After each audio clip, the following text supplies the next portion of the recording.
ឲ្យបុតបំភ្លេចរឿងកាលពី300ឆ្នាំមុនឥឡូវនេះចិត្តរបស់បុតមានទេពអប្សរអង្គនេះមេដាដូចជាមានប្រតិមិនសូវស្ងប់ទេយេហូវ៉ាប្រាប់មេដាមកតើនៅក្នុងចិត្តរបស់បុតមានទេពអប្សរប៉ាយឈានទេឬក៏ទុកគេជាមនុស្សឋានកណ្ដាលនោះមេដាគិតច្រើនពេកហើយមហេសីរបស់បុនគឺប៉ាយឈានព្រោះព្រះអិនប្រទានឲ្យបុនមិនថាទុកនាងជាអ្នកដទៃនោះទេអញ្ចឹងក៏ល្អខ្លាំងណាស់ធ្វើជាអគ្គមហេសីត្រូវតែចេះយល់ដឹងគួរមានសុជីវធម៌ចំពោះគេខ្ញុំម្ចាស់យល់ហើយចៃដន្យអ្នកមីងគាត់ទៅស្រះមេឃាបាត់ហើយស្អែកព្រឹកព្រលឹមខ្ញុំម្ចាស់ត្រូវគាត់ម្ដងទៀតល្អណាស់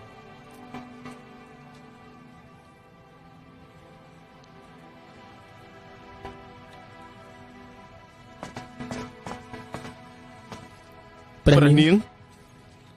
ធម្មតាអ្នកទាំងពីរនៅបម្រើព្រះអង្គនេះថ្ងៃនេះមិនក៏នៅខាងក្រៅទៅវិញព្រះរាជបុត្រាកំពុងតែនៅជាមួយនឹងព្រះជាយាលស៊ីព្រះជាយាលស៊ីមេដាជាហោក្រាបទូលទ្រង់រកព្រះអង្គមានការអ្វីដែរទៅអត់មានអីបញ្ញាទេគ្រាន់តែចាំមកមើលអាលីប៉ុណ្ណោះអញ្ចឹងឲ្យទុំបង្គំរាយការណ៍ដែរទេកុំអីបន្តិចទៀតចាំមកទៀត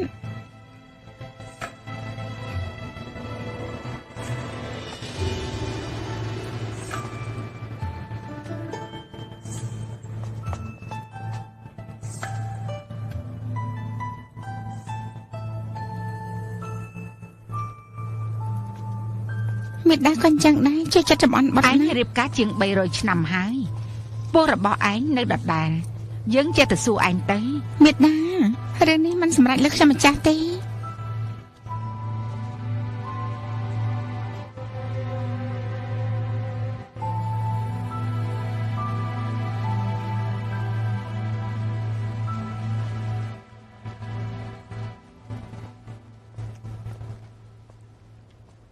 ទេវតាបាយចិនកំគួរសមអីជាយាននៅក្នុងឬក៏អត់ម្សិលមិញទ្រង់មកដល់ក៏យើងម្ចាស់បងធំរហូតគេមិនងាយធ្វើផ្ដេសផ្ដាស់ទេយើងថាជំងឺម្ចាស់បងដូចជាចម្លែកតែគេក៏មិនដឹងថាមកពីមូលហេតុអ្វីដែរត្រូវនិយាយពិតជាត្រូវណាសូម្បីម្ចាស់បងឈឺដល់របៀបណាតាមទឹកមុខទេវតាជាយានក៏មើលទៅប្លែកដែរឈុំនិយាយហើយចូលទៅក្នុងសិនទៅសុំជាង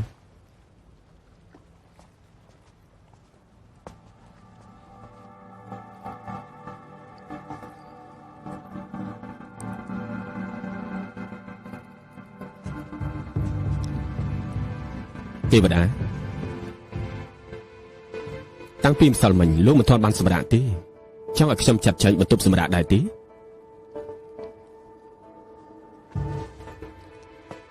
កុំអីយើងមានវិធីជួយគេហើយបន្តិចទៀតយើងនឹងចាកចេញមកវិញនឹងនាំមនុស្សម្នាក់មកទទួលពិនិត្យសុខភាពម្ចាស់បងទ្រង់អរគុណទេវតាអរគុណខ្លាំងណាស់គេឈឺធ្ងន់ជាង600ឆ្នាំហើយទីបំផុតមានសង្ឃឹមហើយអញ្ជើញអ្នកទាំងពីរទៅខាងក្រៅមកផ្លែសិនទៅក្រាបទូល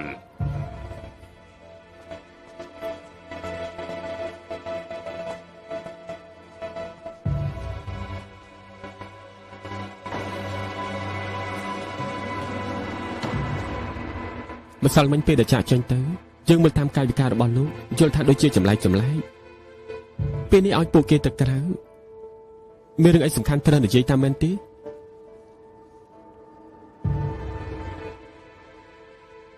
លោកឆាំនិយាយទៅចិនប្រហែលជាឯងទេត្រូវបុត្ររបស់បិតាគឺជាទេវតាចម្បាំងមកយានថ្ងៃនេះទុំខ្សោយរហូតដល់ពឹងរាងកាយរបស់អ្នកដទៃដើម្បីរស់រៀនហើយមកយានលោកថាគេគឺមកយានគឺគេក៏មិនមែនគេមកយាននៅទីនេះគេនៅសមុទ្រខាងលិចជាង600ឆ្នាំមកហើយ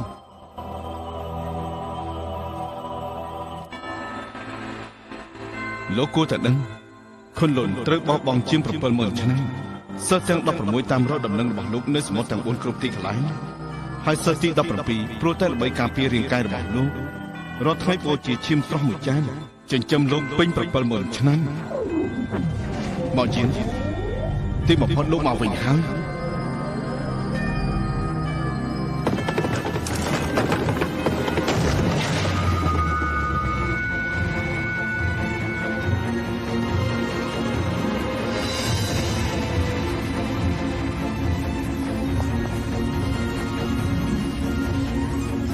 លោកគ្រូ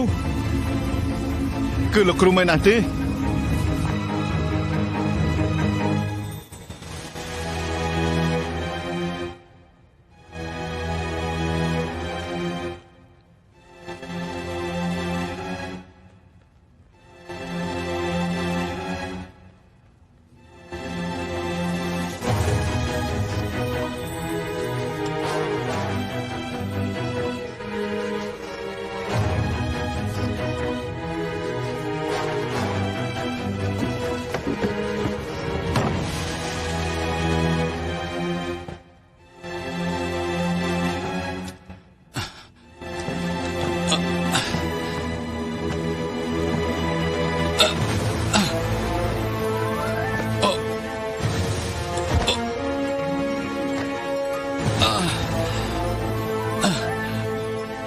មានរឿងអីកើតឡើងនឹង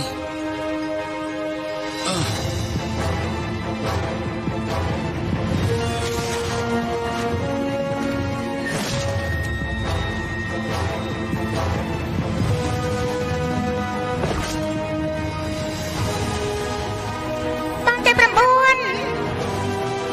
ចាំយើង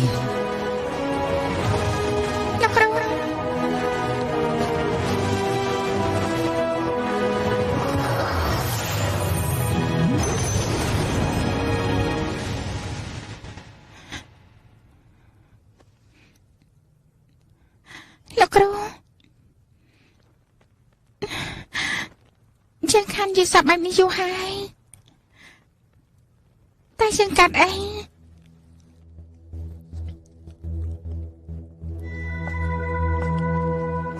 ខ្ញុំនៅតែមិនហ៊ានជឿមកចិនពិតជាមកមែនចិននៅទីនេះហើយយើងទៅនាំសៀអ៊ូមកអញ្ចឹងទៅប្រាប់សៀអ៊ូទៅនេះជាគ្រូរបស់គេជាមនុស្សដែលគេប្រាឈាមចិញ្ចឹមគេចាំអស់70000ឆ្នាំយើងត្រូវតែប្រញាប់ប្រាប់ដើម្បីឲ្យគេមកទីនេះអត់ទេមិនអាចទៅជាអញ្ចឹងទេអញចង់ថា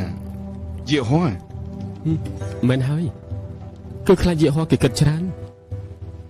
កុំភ្លេចណាយេហោគឺជាព្រះបុត្រា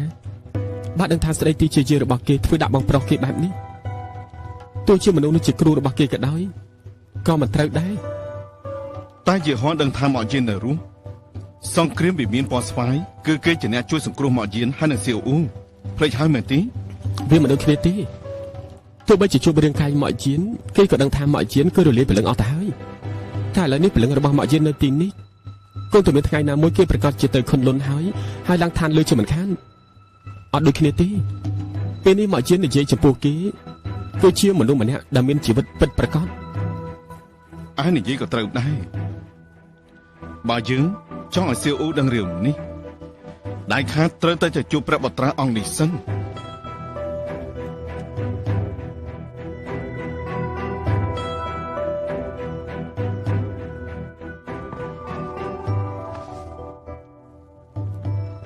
ព្រះអង្គប្រភេទរបស់ទ្រង់ថ្ងៃនេះដូចជាមិនសូវស្រស់បងមិនអីទេ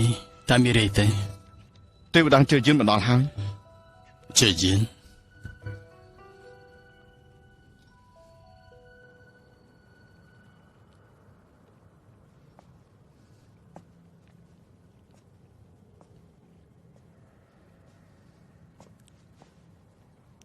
ទេវតាជឿយាន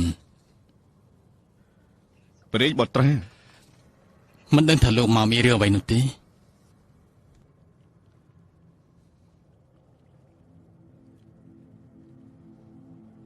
មកយានចិត្តដឹងខ្លួនហើយ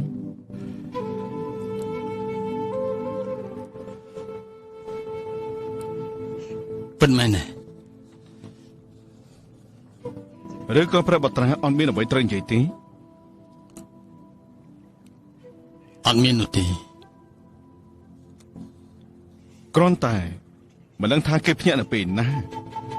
គេកំពុងតែខ្ចីរាងកាយរបស់ព្រះបត្រាសមុទ្រខាងលិចដើម្បីប្រមូលផ្ដុំដួងកាយវិញបើគិតតាមស្ថានភាពនៅពេលនេះប្រហែលជាង 7-80000 ឆ្នាំទើបអាចចូលរូបរាងកាយវិញបាន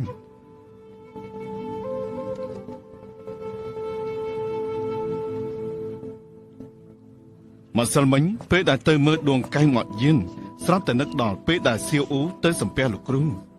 ថ្ងៃដំបូងដែលគេទៅខុនលុនយើងគឺជាអ្នកនាំគេទៅពេលនោះគេលើកថាមកយៀនគឺជាទេវតាចម្បាំងសប្បាយចិត្តខ្លាំងណាស់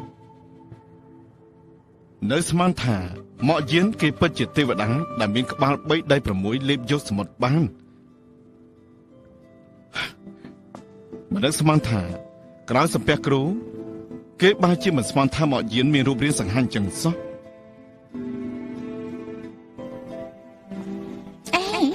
មិនខកខ្ញុំទេគេគឺជាមកយានទេវតាចម្បាំងប្រចាំសមុទ្រទាំង4ណា យ៉ាងម៉េចឯងបានទទួលផ្លិតគុជបៃតងរបស់គេទៅហើយយកគេធ្វើជាគ្រូទៀតឬក៏ចង់ស្រាយក្រោយ តែគេអត់ដូចជាទេវតាចម្បាំងនោះទេ តើយើងត្រង់ណាមិនដូចជារយៈចម្បាំងនោះ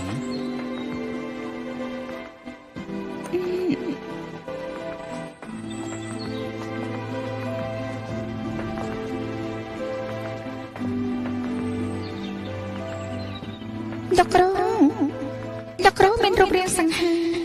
ដូចជាពួកកំឡោះដែលមានមុខមាត់ស្អាតដែលស្រីចាំរងពេញនឹងឯង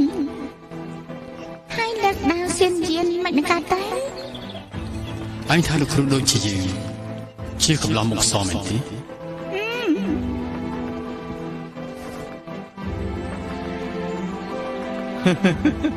មកយៀ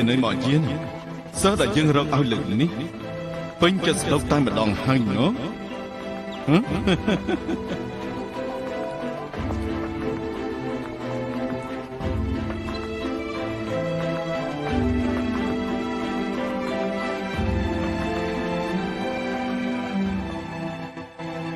ងៃមុខលោកពិតជាដឹងជាមិនខានទីគ្រាន់តែអារម្មណ៍មួយពេលសូមទ្រង់កុំទុកដាក់ក្នុងចិត្តអី មិនអីនោះទេ យេហូវ៉ាទ្រង់ដែលសង្ស័យថាខ្លួនគឺជាមកយានដែរទេ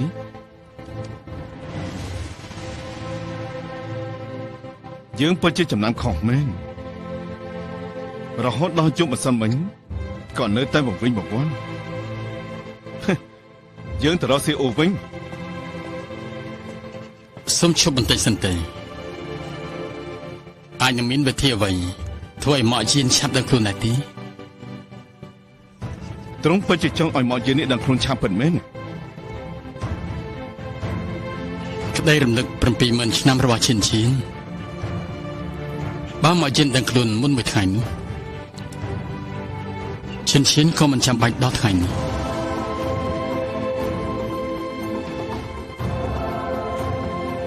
ល្អអញ្ចឹងចាំយើងប្រាប់តាមត្រង់ចុះ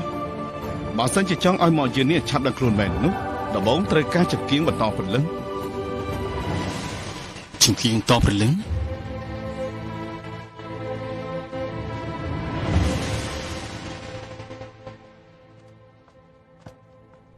ព្រះនាងតាន់ហើយ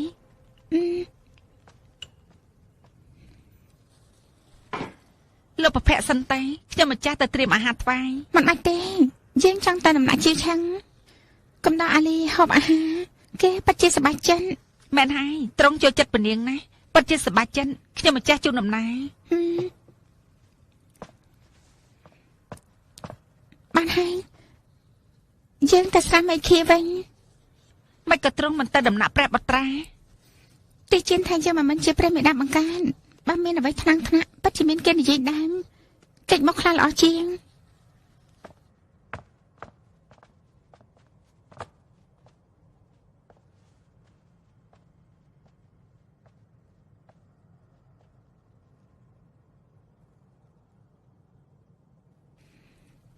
ម្សិលមិញខ្ញុំម្ចាស់នៅដំណាក់ជាវឆាំងកំដៅព្រះជាយាលស៊ីនិងព្រះបត្រាតូចព្រឹកនេះមានពេលទំនេរទៅបញ្ញាបញ្ញាមកទីនេះហើយក៏មកថ្វាយបង្គំបងជាពិសេសត្រង់បញ្ញាបញ្ញាមករកយើងយ៉ាងនេះហេតុអីក៏ម្សិលមិញមិនមកបែរជាមកថ្ងៃនេះ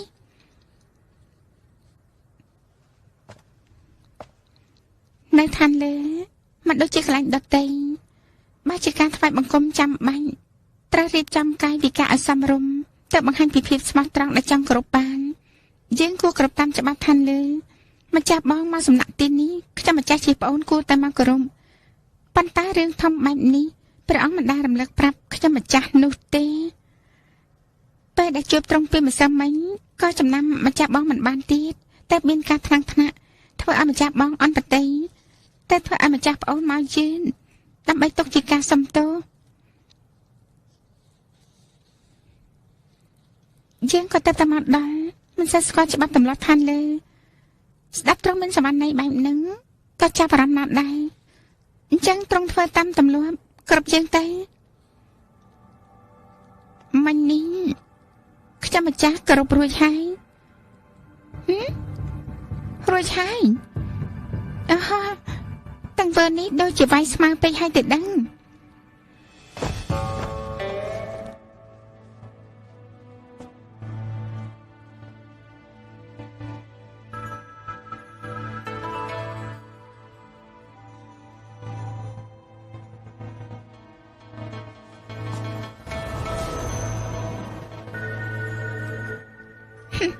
នេះត្រង់កំពុងធ្វើអីការគ្រប់មិញនេះខ្ញុំម្ចាស់ធ្វើទៅតាមទម្លាប់នៅឋានលើការគ្រប់មួយនេះធ្វើចំពោះអ្នកមានគុណដែលម្ចាស់បងត្រង់មើលថាអាលីកន្លងមកនេះខ្ញុំម្ចាស់ពិតជាអរព្រគុណខ្លាំងណាស់អាលីបាត់បង់មេដាតាំងពីតូចហើយមុខមាត់របស់ម្ចាស់បងគេយកច្រឡំថាត្រង់ជាមេដារបស់ខ្លួនតែខ្វះការគួរសមសង្ឃឹមថាម្ចាស់បងយល់ផងចុះពីមិនអីនោះទេតែយើងជឿចិត្តគេព្រះអង្គមានស្នេហ៍ជ្រាលជ្រៅចំពោះមេដាអាលីកាលនោះមេដាអាលីលោតពីដំណាក់ជូសៀនព្រះអង្គទ្រង់បានលោតទៅតាមជាមួយត្រូវទេវតាជាយានជួយទាន់ហើយត្រូវសម្រាកនៅដំណាក់ជើឆឹងថែរក្សាជំងឺអស់រយៈពេល60ឆ្នាំម្ចាស់បងតូចចុះផ្កាប៉េះដែលដុះពីពេញនៅទីនេះព្រះអង្គគឺដាំពីទុកសម្រាប់នឹកនាដល់មេដារបស់អាលីជាង200ឆ្នាំមកនេះត្រង់មិនដែលសប្បាយប្រតិនោះទេម្ចាស់បងបានជាត្រង់មានមុខមាត់ដូចជាមេដាអាលីខ្ញុំម្ចាស់យល់ថានេះពិតជានិស័យណាស់ការសំពះអំបញ្ញមិញក៏សង្ឃឹមថាម្ចាស់បងអាចឆាប់បានរៀបអភិសេកជាមួយព្រះអង្គដើម្បីប៉ះទៅបេះដូងដែលស្លាប់របស់ព្រះអង្គពាក់កណ្ដាលនោះត្រង់ពិតជាប្រកាសឆ្លៀវវៃមែនទែនចង់និយាយថាមកពីយើងដែលទទួលបានការថ្នាក់ថ្នមពីយៈហោព្រោះតែយើងមានមុខមាត់ដូចមេដាអាលីសំណាងណាស់ដែលយើងបានអានប្រឡំលោកនៅឋានកណ្ដាលអស់ជាច្រើនក្បាលតែជើពីកាយវិការល្អក្រៅដំណើរក្នុងដឹងផ្លាលវិរបស់គេបានជាអ្នកនិយាយរៀបរាប់ពីរឿងក្នុងចិត្តជាច្រើនប្រាប់យើងក៏ពេញចិត្តនិយាយរឿងក្នុងចិត្តដែរម្ចាស់បងសំជេងសុមានវត្ថុក្នុងចិត្តរបស់នាងប៉ងប្រាថ្នាមិនមែនជារបស់ដែលគ្រប់គ្នាចង់បានជាទេវតាក៏បីកំឆ្លាតជ្រុលពេកសំដែងម្ចាស់បងខ្ញុំមិនចាំយល់ទេមិនយល់មែនទេបើស្ដាប់មិនយល់ត្រឡប់ទៅវិញគិតពីមួយថ្ងៃសិនទៅពិតជាយល់មិនខានព្រះមេកំតាន់អះបញ្ញាប់ក្រៅយើងមានពាក្យចង់រំលឹកមនុស្សដូចជាយើងនេះជាទេវតាដែលទទួលបានការគោរពខ្ពស់ណាស់តែងតែធ្វើតាមទម្លាប់របស់ឈិនឈៀវបើអញចង់គោរពយើងដោយចិត្តស្មោះពិតមែនគួរងូតទឹកសម្អាតកាយឲ្យបាន3ថ្ងៃមុនហូបបួសឲ្យធូប3ថ្ងៃក្រោយតែអញមកលុតជង្គង់3ដងគោរពយើង9ដងទង្វើនេះវាលំបាកបន្តិចតែបើស្វាមីយៈហោរបស់នាងគោរពយើងនឹងអាចទទួលយកបានតែយើងមិនជឿចិត្តទេវតាថ្នាក់ទាបមកគោរពអញ្ចឹងទេមានអារម្មណ៍ថាលើកជើងជ្រុលគោរពតែដៃតែចិត្តផ្សេងហេតុនេះលើកក្រោយបើនាងចង់គោរពយើងដោយសុទ្ធតែចិត្តមែននោះគួរតែធ្វើតាមទម្លាប់របស់ឈិនឈៀវគួរតែកុំរំលឹកច្បាប់ទម្លាប់ឋានលើខ្ញុំម្ចាស់ដឹងខុសហើយម្យ៉ាងទៀតម្ដាយរបស់យើងម្ដាយប្រាប់ថាមានលើប្អូនស្រីអីទេអញអាយុនៅក្មេងហើយហាយើងថាបងស្រីស្ដាប់ហើយដូចជាទៅជាតិណា ហេតុនេះគួរតែធ្វើតាមទម្លាប់ហើយយើងថាទេពអប្សរទេទេពអប្សរទៅវិញចុះព្រះមេ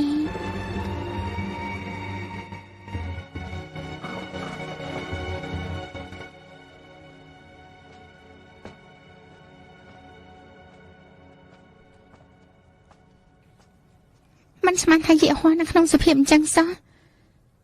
កាលនោះត្រង់ពិតជាស្រឡាញ់មេដាអាលីជ្រាលជ្រៅពេកមិនជាស្មានមិនខុសទេស៊ូមៀនពិតជាបង្ខំមេដាអាលីឲ្យលោតពីដំណាក់ជូសៀនតាមចរិតរបស់យេហោះមិនក៏មិនចាត់ការស៊ូមៀនអញ្ចឹងត្រង់ស្មានត្រូវហើយ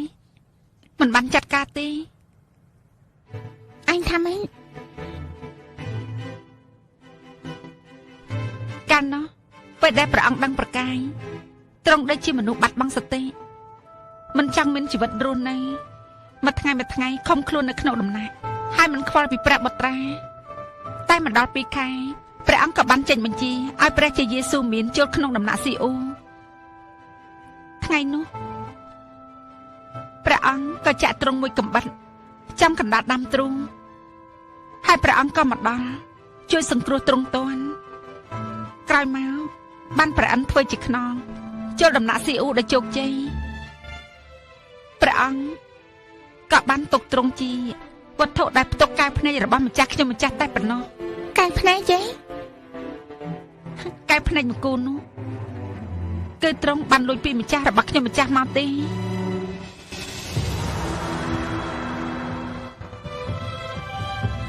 ព្រះជាយេលស៊ីថា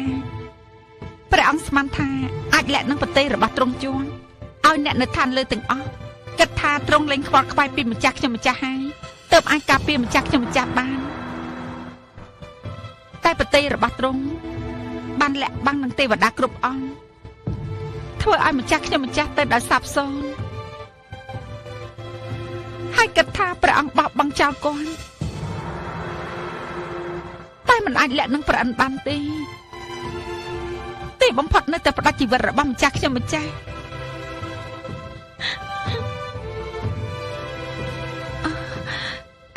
ខ្ញុំម្ចាស់សុំទោស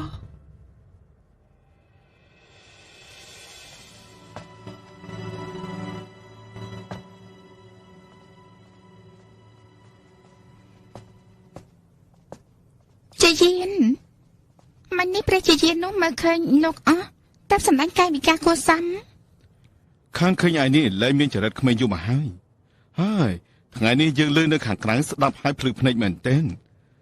បងទី4របស់ឯងនេះបន្ទោសយើងរហូតកាលនោះគឺមិនគួរណានាំឯងទៅភ្នំខុនលុននោះទេថាក្រៅពីរៀនវិជ្ជាគុណហែងនោះរៀនដល់ថ្នាក់ឯងនេះលែងឈរជើងនឹងទៀតកាលនោះមិនដឹងថាឯងនេះអាឡែអាឡោដូចជាកូនក្មេងនោះទេខ្ញុំអាយុ14ឆ្នាំហើយមិនអាឡែអាឡោដូចជាកូនក្មេងនោះទេប៉ុន្តែមហេសីរបស់យេហោះមិនស៊ីខ្សែជាមួយខ្ញុំទេខ្ញុំចូលចិត្តកូនទេវតាដែលឆ្លៀសវៃតែមិនឆ្លាតជ្រុលពេកនោះហើយនៅចំពោះមកខ្ញុំធ្វើខ្លួនឯងឆ្លាតខ្ញុំមិនពេញចិត្តទេថ្ងៃនេះលោកមកដល់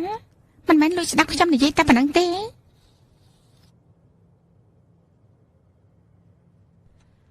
ខ្ញុំម្ចាស់ទៅស្រះមេឃីរងចាំមុនហើយ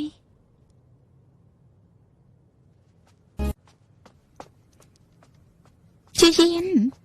300ឆ្នាំមុនលោកមានសភាពបែបនេះប្រាប់មកលោកគ្រូចិត្តមកហើយមែនទេកាន់នោះសប្បាយចិត្តអត់អំពើពេលនេះមកយានពិតជាចិត្តត្រឡប់មកវិញហើយតើអត់មានបញ្ញាទេលោកប៉ាត់ជាមិនកុហកខ្ញុំទេនាងចំមកលើកនេះមិនកុហកនាងនោះទេយើងនៅចិនបានទៅសមុទ្រខាងកាន2 3ថ្ងៃបានធ្វើរឿងមួយហើយជួបនឹងបត្រាធំនៅទីនោះកាលនោះយើងឃើញថាចំហាយទេវតារបស់ទ្រង់ខុសពីធម្មតាខ្លាំងណាស់ហើយយើងក៏បានប្រើសិលដើម្បីពិនិត្យហើយលទ្ធផលចុងក្រោយយើងក៏ដឹងថាគេមានគ្នាពីរនាក់អ្នកដែលដឹងខ្លួននោះគឺរូបគេហើយម្នាក់ដែលដេកនោះម្នាក់ទៀតយ៉ាងម៉េច ម្នាក់ទៀតគឺជាគ្រូរបស់ឯងគឺមកជាង មិនក៏លោកដឹង កាលពីក្មេងឯងក៏ធ្លាប់រៀនវិជ្ជានេះដែរលើកខ្លួនរបស់ព្រះបត្រាធំដែលដេកលងលក់មួយនោះយើងបានធ្វើការស៊ើបពីដំណើរដើមតងឃើញថាគេផ្គុំឡើងដោយដួងព្រលឹងមួយផ្សេងពីគ្នាសួរថានៅសមុទ្រទាំង4នេះអ្នកណាដែលអាចធ្វើឲ្យព្រលឹងអណ្ដែតត្រសែទាំងនោះសន្សំទៅលើមនុស្សដែលខ្ទេចខ្ទីហើយផ្គុំវាសាជាថ្មីដោយមួយចំណែកនោះមានតែមកជាម្នាក់គត់ដែលមានសមត្ថភាពនេះម្យ៉ាងទៀតគេគឺជាបុត្រស្ដេចមេឃាហើយទ្រង់ចិញ្ចឹមយើងដល់ធំយើងធំដឹងក្តីមកជាមួយនឹងគ្នាចំហាយទេវតាគេស្គាល់យើងច្បាស់ណាស់ពីមុនឯងធ្លាប់រំលឹកយើងថាមុនពេលដែលមកយើងបាយព្រលឹងបានផ្ដាំឲ្យពួកឯងទាំងអស់គ្នានេះចាំគេយើងស្មានថានោះគឺជាការនឹករលឹកដែលគេផ្ដាំផ្ញើទុករហូតដល់យប់មិញយើងជួបគេទើបយើងជឿជាក់កិច្ចផុតមួយជីវិតរបស់មកជាមិនធ្វើឲ្យគេអស់សង្ឃឹមឡើយនេះទើបជាកូនប្រុសដែលពេញអោ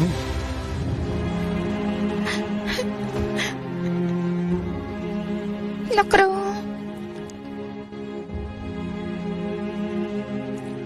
គេប្រើពេល70000ឆ្នាំតើមានរូបរាងដូចពេលនេះឥឡូវនៅខ្វះតែបន្តិចទេត្រូវខ្ចីចំហាយទេវតាអ្នកខ្លះដើម្បីបន្តជីវិតមើលទៅព្រោះតែមូលហេតុនេះហើយទើបមកយានលងលក់នៅលើរាងកាយព្រះបត្រាធំដើម្បីរស់រានគឺមានតែប៉ុណ្្នឹងទេ តែមិនដឹងថាព្រះបត្រាធំនោះអាចទ្រទ្រង់លោកគ្រូបានឬអត់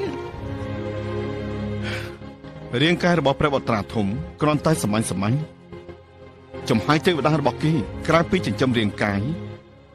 ត្រូវបែងចែកមកចិញ្ចឹមមកយានទៀតបើអបបន្លាយទៅរាងកាយនឹងកាន់តែទន់ខ្សោយបើមកយានពិតជាចង់ដឹងខ្លួនវិញត្រូវចំណាយពេលជាង 7-80000 ឆ្នាំ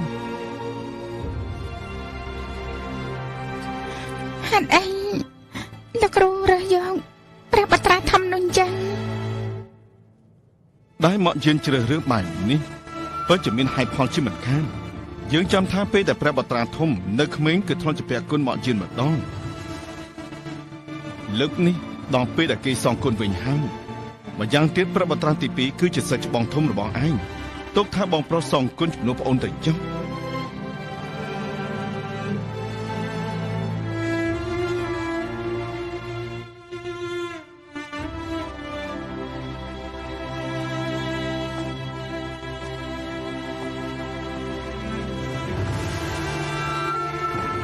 នាងចាំមក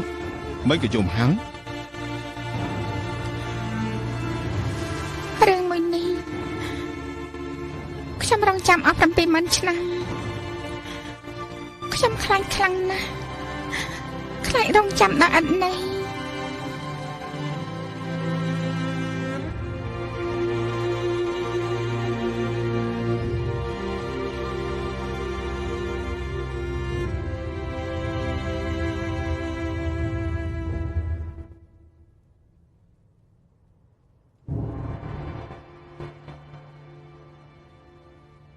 មិននឹងទ្រាំមិនបានដល់ថ្នាក់ទាញពពកចង់ទៅសមុទ្រខាងលិចហើយឯងក៏មកសឹកកងនៅទីនេះទៅវិញ ក្រោយពីស្ដាប់ឮសម្ដីរបស់លោកខ្ញុំពិតជាមិនចង់នៅទីនេះបន្តទៀតនោះទេតែលោកគ្រូមិនតាន់ដឹងខ្លួន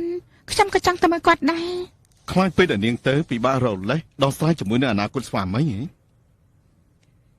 មកព្យាបាលរបួសនៅទីនេះខ្ញុំជំពាក់គុណគេហើយបើទៅដែរមិនប្រាំខ្ញុំពិតជាគ្មានតម្លៃបើបានតែជម្រាបលាបានហើយព្រះអង្គយេហូវ៉ាសូមអរគុណចំពោះការមើលថែ ฉันชีអូនពិតជាចង់ចាក់ចេញពីបង ព្រះនាងទុកសម្បត្តិឲ្យក៏ចាក់ចេញតែ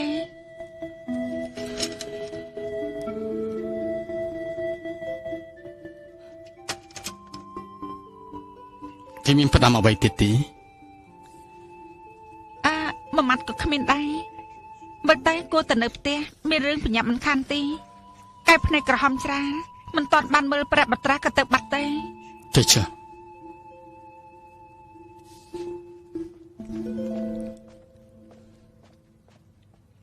គេទៅតែមក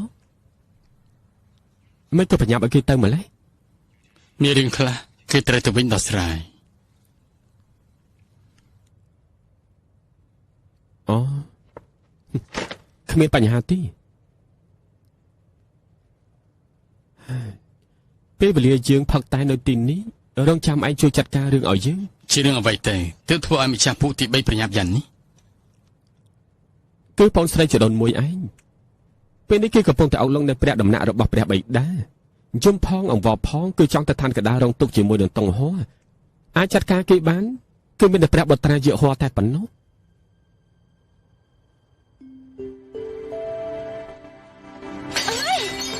យើងបំផ្លាញរបស់ទាំងអស់ហ្នឹងហើយមិនកំដៅទោសយើងទេឲ្យទៅឋានកដាលទេ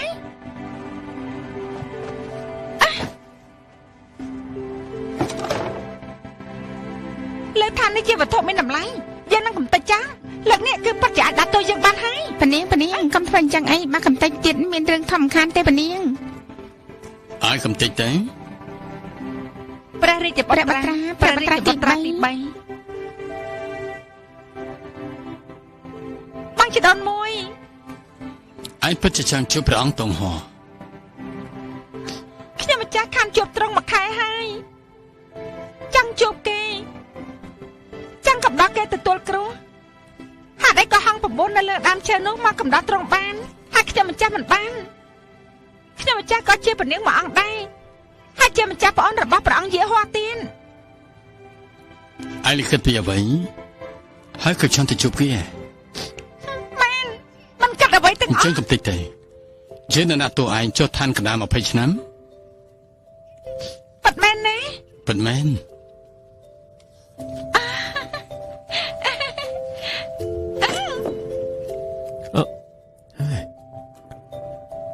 យើងឲ្យឯងមកដាស់តឿនគេតើមិនក៏បញ្ឆេះគេទៅវិញ ដឹងហើយថាដាស់តឿននឹងការទីនោះមនុស្សមិនចង់គិតពីអ្វីចង់ភ្លក់រសជាតិនៅសល់ប្រមាណអ្នកទៀតគួរតែបំពេញបំណងគេទេ ថ្ងៃនេះម្នាក់កើតអីហ្នឹងផ្លែកខុសរឿង ពូទី3ខ្ញុំចិត្តបានចុះទៅឋានកណ្ដាលហើយ អើយព្រះនាងតូចម្ចាស់ថ្លៃឈប់បង្ករឿងទៀតទៅហើយក៏បញ្ញាប់ចុះទៅរកទេវតាតុងហោរបស់នាងភ្លាមទៅណាឲ្យឆាប់ឡើង ល្អអត់ទេ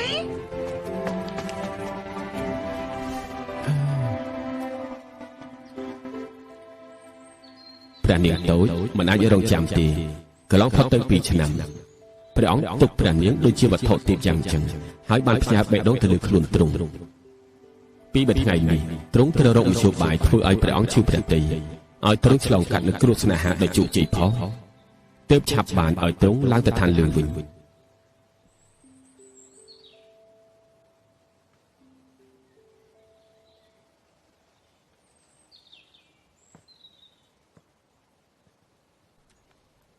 ព្រះជាយេស៊ូហ្វី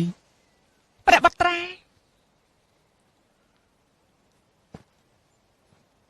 ព្រះជាយាហេតុអីក៏មកសពូនខ្លាំងម្ល៉េះ មើលទៅព្រះបុត្រាក៏មិនសូវសប្បាយប្រតិដែរ តាំងពីអ្នកគ្រូទៅបានយើងនៅដល់ពាក្យទូមានរបស់គាត់ហើយយើងយកផ្លិតនេះមកបកក៏នឹកដល់គាត់ខ្លាំងណាស់ អ្នកគ្រូហ៎អូត្រង់និយាយពីដូនជីននោះហ៎សាទអិនអ្នកមានទទួលពិតជាគ្រាន់បើមែនពេលនេះហើយនៅតែនឹកគាត់ទៀតអត់ខ្ញុំម្ចាស់ខ្ចីមើលផ្លិតបន្តិចបានទេ អូបាន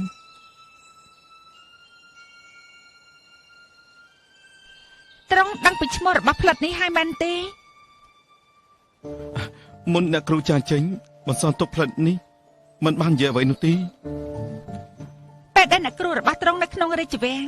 ខ្ញុំម្ចាស់ធ្លាប់ជួបគាត់ធ្លាប់និយាយពីប្រវត្តិផ្លិតនេះមានឈ្មោះថាផ្លិតបំបីពពក ផ្លិតបំបីពពកអី កាលនោះពេលដែលសេវស៊ីងទៅបំរើនៅក្នុងលអាងចិញ្ច្រោមអ្នកមានបកគលផ្លិតនេះទៅឲ្យគេការពារខ្លួនពេលនេះគាត់បានផ្ដាច់ចំណងរវាងគាត់ហើយនឹងសេវស៊ីង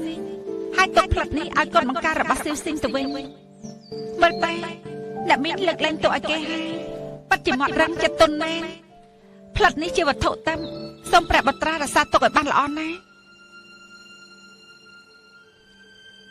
វត្ថុទៅ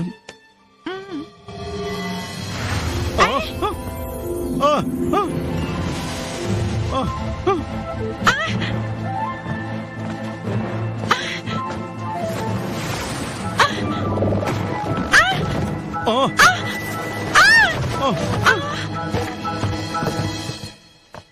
ួកអញកំពុងធ្វើស្អី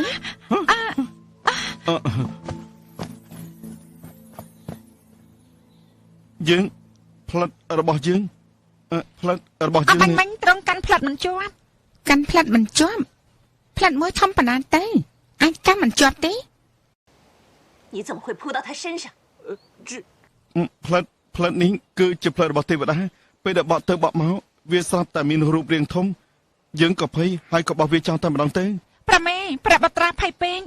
ហើយខ្ញុំម្ចាស់ក៏ទិញត្រង់មិនប្រយ័ត្នក៏ជាពុបជើងដួលតែម្ដងតែបាត់មកទៅ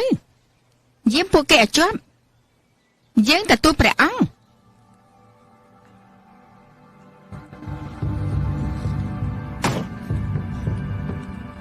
បាត់មកទៅព្រះអង្គខ្ញុំម្ចាស់និយាយគឺជាការពិតទាំងអស់ព្រះពរមិញនេះខ្ញុំម្ចាស់នឹងព្រះជាយាយផ្សេងទៀតដែលកាត់សួនច្បារបានឃើញពួកគេទាំងពីរនាក់អោបគ្នានៅនឹងកន្លែងនៅប្រកាយថាផ្លិតមួយនោះគឺជាផ្លិតទេវតាហើយបក់ទៅបក់មកទៀតផ្លិតនោះក៏ប្រើកលាជាធំនៅថាព្រះបត្រាផិតភ័យតបលំនឹងមិនជាប់ក៏បោះផ្លិតនោះចោលព្រះជាយាយស៊ូហ្វីក៏បានទាញព្រះបត្រាហើយក៏ចំពប់ជើងដួលព្រះអង្គផ្លិតនេះនៅចំពោះព្រះភ័ក្ត្រទ្រង់មានអ្វីវិសេសវិសាលទៅ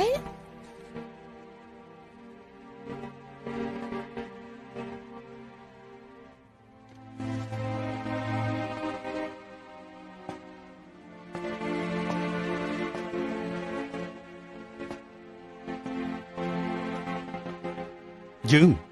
ប្រាប់ត្រង់ជាលើកចុងក្រោយសម្ដីទាំងនេះបើលេចចេញពីមាត់មនុស្សនៅក្នុងដំណាក់ខាងក្រោយមកមានទោសប្រហារជីវិតត្រង់ក៏ដូចគ្នាដែរបើមិនបានស៊ូហ្វីជួយរងព្រួញជំនួសយើងទេនោះយើងស្លាប់យូរមកហើយទឹកចិត្តរបស់គេខ្ពងខ្ពស់លើសអស់ពួកស្រីនៅដំណាក់ក្រោយដូចជាពួកទ្រង់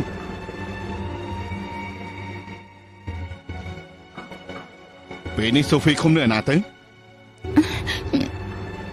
នៅក្នុងកុកប្រពោ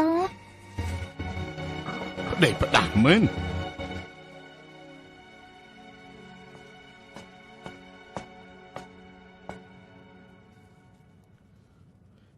បៃតា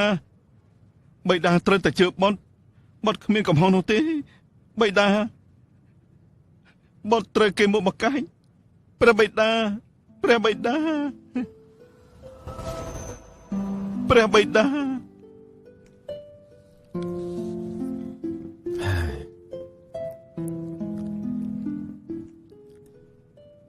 ្យតែទ្រង់ព្រមទទួលកំហុសជាមួយនឹងព្រះបុត្រានោះគឺពិតជាមានផលប៉ះទង្គិចធំជាមួយនឹងព្រះអង្គហើយ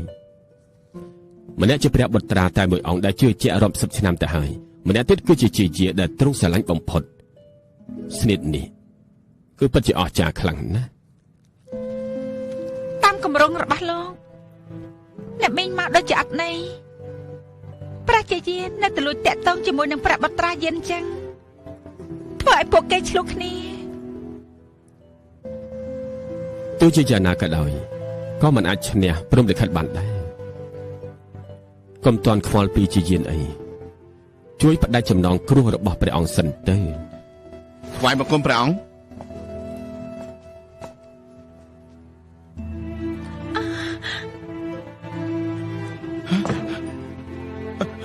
បៃតាបត់ត្រូវគេមកបកាញ់នោះទេបត់ត្រូវគេមកបកាញ់ទេព្រះបៃតាបើសោះទៅក្រាបទូលព្រះនាងតូចកុំចិត្តទុនឲ្យសោះបើមិនចឹងពេលដែលឡើងឋានលើព្រះអង្គបន្ទោសពួកយើងជាមិនខាននោះទេ